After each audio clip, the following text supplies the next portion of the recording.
Hey, so what stories drive you? There's always a story between something you experience and how you react.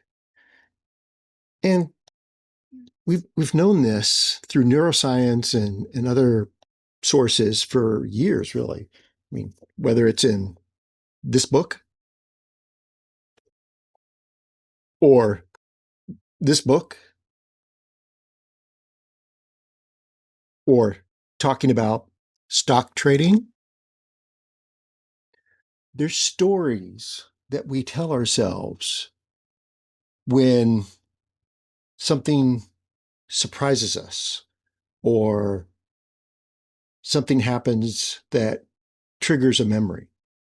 And with that memory is a story, an interpretation of how we should react to it.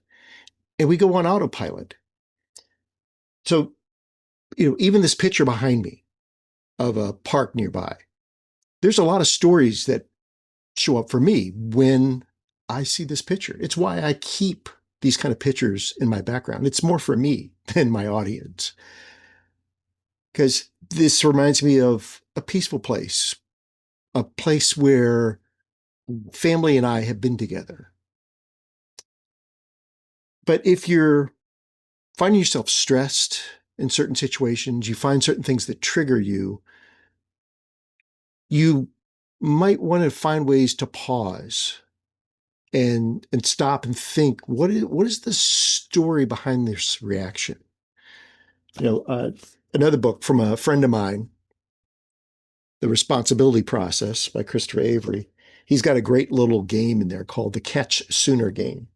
So catching yourself sooner when you have reactions to things that you decide, I'd really like to react differently to that.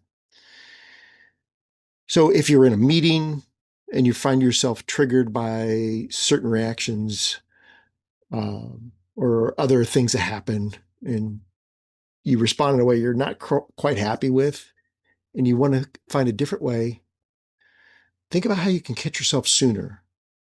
Take that deep breath or find a way to stop or at least slow down the reaction to think about, is there a different story here? If you'd like some help with that, let me know. I'm Mark Kilby, and I help leaders balance teams with better goals. Take care.